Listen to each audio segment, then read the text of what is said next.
কাশ্মীরকে কাশ্মীরকে পাকিস্তান পাকিস্তান করে রাখতে চায়। তাদের ভয় হলো কাশ্মীরে যদি অমুসলমান প্রচুর ঢুকিয়ে গিয়ে মুসলমানদের পার্সেন্টেজের পরিবর্তন করিয়ে দেয়, কমিয়ে দেয়, তাহলে তাদের আধিপত্য বিলুপ্ত হবে। এই ভয়টাকে কাজে লাগিয়েছে এই ঘটনাতে। কাশ্মীরে 99% মুসলমান, বিচারে যদি নর্মাল গুলি চালায় তাহলে 99% লোক মরবে। কোন ধর্মের? মুসলমান ধর্মের লোক মরবে, ইসলাম ধর্মের লোক মরবে। 99% অমুসলমান মরল কেন? ওরা ব্রিগেড প্যারেড গ্রাউন্ডে ক্ষমা চাক, সোচ্চার হয়ে মৌলবাদের বিরুদ্ধে আওয়াজ করুক, দেখে নেবো করে কিনা। যেহেতু আমি নিজে ইসলাম ধর্মের মধ্যে বিলং করি, তাই অন্য ধর্মাবলম্বীরা যখন আমার ধর্মের লোকদের হাতে অত্যাচারিত হবে, আমার দায় থেকে যায় ক্ষমা চাওয়ার, না বলেনি, এবং এটাকে প্রতিহত করার। শুধু ক্ষমা চাওয়ার নয়, এটাকে প্রতিহত করার। কাশ্মীরি মানুষরা অনেকে অনুতপ্ত, তারা মিছিল করছে। দেখুন, কাশ্মীরের মানুষরা এতটা সাম্প্রদায়িক নয়। কাশ্মীরে যারা কাশ্মীরি পণ্ডিতদের তাড়িয়েছিল, কাশ্মীরি পণ্ডিতদের যারা তাড়িয়েছিল, কাশ্মীরের বড় অংশে মানুষ এটা ভালো চোখে নেয়নি। এটা একটা পার্টিকুলারলি কায়েমি স্বার্থের মানুষ পাকিস্তানের ইন্ধন এটা করেছিল, এটা বুঝতে হবে। কাশ্মীরের যে আম মানুষ, যাদের খাবার রুজি রুটি জোটে না, এতদিন পরে তাদের কাছে পর্যটকরা গিয়েছিল। এই পর্যটকরা হচ্ছে তাদের কাছে ফেরেশতার মতো আশীর্বাদ। বিশাল পরিমাণ পর্যটক এবার যাওয়া শুরু করেছিল। আবার 20 পাও জলে পড়ে গেল ওরা, আবার অশান্তির মধ্যে পড়ে গেল। ওরা সুখে ঘুমাতে পারেনি, বোমার আওয়াজ আর গুলির আওয়াজে। এই কিছুদিন সুখে ঘুমানো শুরু করেছিল। ওরা দুঃখ করছে, ওরা কাঁদছে, ওরা ভেতরে ভেতরে দগ্ধ হচ্ছে নিজের কমিউনিটির লোকেরা মেরেছে বলে। আর আমার পশ্চিমবঙ্গে আমি দেখতে পাচ্ছি, আমি সোশ্যাল মিডিয়া গতকালকে আমি বলেছিলাম গুলিয়ে দেবেন না, এই মর্মে একটা আর্টিকেল লিখেছিলাম, লিখে পোস্ট করেছিলাম, চিঠি ছেড়েছিলাম একটা। আমি সেখানে দেখলাম, আমি বলেছিলাম, শেষ পর্যন্ত বলেছিলাম যে 28 জন মারা গেছে, তারা তাদের কাছে ক্ষমা চাইছে, তাদের পরিবারের কাছে, মুসলমান হিসেবে আমি। আর আমি গোটা ভারতবর্ষের সংখ্যা গুরুদের কাছে ক্ষমা চাইছি তাদের আবেগে লাগার জন্য।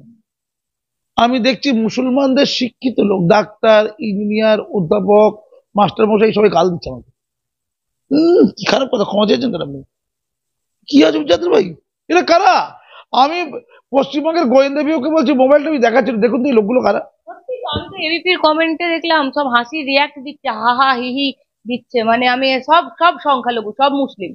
আমি একটা পরিষ্কার কথা বলি, ওরা কি বলছে জানেন? খুব ঠান্ডা মাথায় বুঝতে হবে। কি হচ্ছে, এটা কোনো হিন্দু মুসলিম ব্যাপার না, এটা এমনি মেরেছে, সবাই মরেছে, মুসলমানও তো মরেছে। হ্যাঁ, মুসলমান মরেছে। ওই মুসলমানটা কে যে মরেছে জানতে হবে। ওই মুসলমানটা ঘোড়া সহিস ছিল, লোকেকে ঘোড়ায় ঘোরাতেন।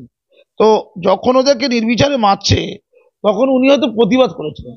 তখন বলা হয়েছে হয়তো যে তুমি ওই বিধর্মীদের রক্ষা করছো, নে তুই গুলি খা। এইটা গল্প। কাশ্মীরে 99% মুসলমান, নির্বিচারে যদি নর্মাল গুলি চালায় তাহলে 99% লোক মরবে। কোন ধর্মের?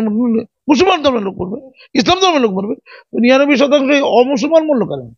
না না ভাই বলিনি, 99% অমুসলমান মরল মানে ধরে ধরে অমুসলমানদের, এই পর্যটকদের মধ্যে অমুসলমান বুঝে নিয়ে গুলি করা হয়েছে।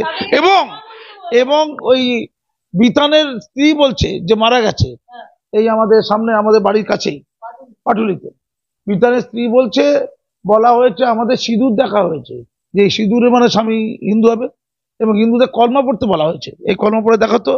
অনেকের নাকি আরো কিছু কাপড় চোপড় খুলে কিছু নাকি চেক করা হয়েছে, আমি জানি না সেটা, আমি জানি না, সেটা অভিযোগ শুনছি। তাহলে এইটা বিতানের স্ত্রী, আমার পাশের সহনাগরিক, যেটা বলছে ওটা মিথ্যা, আর কোত্থেকে কে নিউজ প্রচার করছে ওটা সত্য, উত্তর দিয়ে রাখে।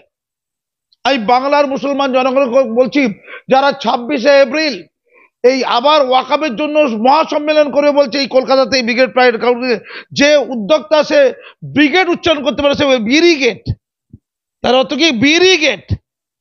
আচ্ছা, এই ব্রিগেড প্রাইড গ্রাউন্ডে এইটা করে কি হবে? ওয়াকাব বেঁচে যাবে? ওয়াকাবে সুপ্রিম কোর্টে যেতে হবে। ওরা ওই টাকা তো সুপ্রিম কোর্টে মামলা করবে, এত নির্বোধজাত। ওরা ব্রিগেড প্যারেড গ্রাউন্ডে ক্ষমা চাক, সোচ্চার হয়ে মৌলবাদের বিরুদ্ধে আওয়াজ করুক, দেখে নেবো করে কিনা। যে মৌলবাদের জন্য গোটা সমাজ দেখে গেছে, এইটা চলতে থাকলে, আমি বলি শামসেরগঞ্জে যে দুজনকে মারা হলো, বেছে বেছে হিন্দুকে মারা হয়েছে। কেন মারা হলো? মাননীয় অভিযোগ করছে যে বর্ডার সিকিউরিটি ফোর্স বিএসএফ বাংলাদেশের জঙ্গি মুসলমানদের ঢুকিয়ে 500 টাকা 12 টাকা দিয়ে 5,000 টাকা নাকি দিয়েছে, দিয়ে হিন্দুদের ঘরদোর ভেঙেছে, দোকানপাট লুট করেছে, জ্বালিয়ে দিয়েছে, দুজনকে মেরে দিয়েছে। কি করে বলছে উনি কি ইডি, উনি কি সিবিআই, উনি কি এনআইএ, উনি কি রাজ্য পুলিশের গোয়েন্দা বিভাগের হেড? কি রে ভাই, আমার তো মনে হয় বর্ডার সিকিউরিটি ফোর্সের মামলা করা উচিত। আর হোদল কুতকুত যাকে বলা হয়েছিল, সে অমিত শাহ স্বরাষ্ট্রমন্ত্রী, বলছে ওকে সামলাও, ওই লোকটাকে সামলা, মানে অমিত শাহ সব করিয়েছে আর কি। স্বরাষ্ট্রমন্ত্রী এবং প্রধানমন্ত্রী দুবাই ছিলেন কার্যত। তিনি দুবাই থেকে ফিরে এসেছেন। আমি একটাই জিনিস বলছি এই মুহূর্তে দাঁড়িয়ে, আমার একটা স্পেসিফিক করে আপনার কাছে প্রশ্ন। আমি বলছি পাকিস্তান, ইসরায়েল, এই সমস্ত যেগুলো ইসলামিক রাষ্ট্র এই মুহূর্তে রয়েছে, তারা কি সুখে আছে বলুন তো? আজকে ভারতবর্ষে সংখ্যালঘু সংখ্যাগুরু যখন একসঙ্গে মিলেমিশে রয়েছে, তাহলে টার্গেট করা হচ্ছে কেন সংখ্যাগুরুদেরকে? যদি সংখ্যাগুরুদেরকে এইভাবে টার্গেট করা হয়, তাহলে তো আখেরে যারা সংখ্যালঘু আছে ভারতবর্ষে তাদের তো বিপদ আসন্ন একদম। না, আমি রাজ্যের মুসলমান ভাইদের বলতে চাই, ইমাম, মৌলানা, মৌলবি, এই রাজনীতি নেতা, এই যে সামাজিক নেতা যারা তল পাচ্ছে, জাকাতের টাকা তারা পায় কিনা, বিদেশ থেকে টাকা পাচ্ছে কিনা, এগুলো র্যাডারে রাখতে হবে। আমি জায়গায় যাচ্ছি না, তাদেরকে বলতে চাই, শামসেরগঞ্জে যে দুজন অমুসলমানকে হত্যা করা হয়েছে, এতগুলো যে ঘরদোর ভাঙা হয়েছে, এরা তো সংখ্যাগুরু অংশের লোক যাদের ভাঙা হয়েছে। সংখ্যালঘুরা সংখ্যাগুরুদের আক্রমণ করছে, আর সংখ্যাগুরুরা সব ভয়ে পালাচ্ছে, জেলা ছাড়া হচ্ছে, রাজ্য ছাড়া হচ্ছে। এইটা টাল সামলাতে পারবেন তো? আমি তো মনে করি কাশ্মীরের অনেক খারাপ অবস্থা পশ্চিমবঙ্গে। কাশ্মীরের মুসলমানরা অনেক উদার, অনেক ব্লু ব্লাডের,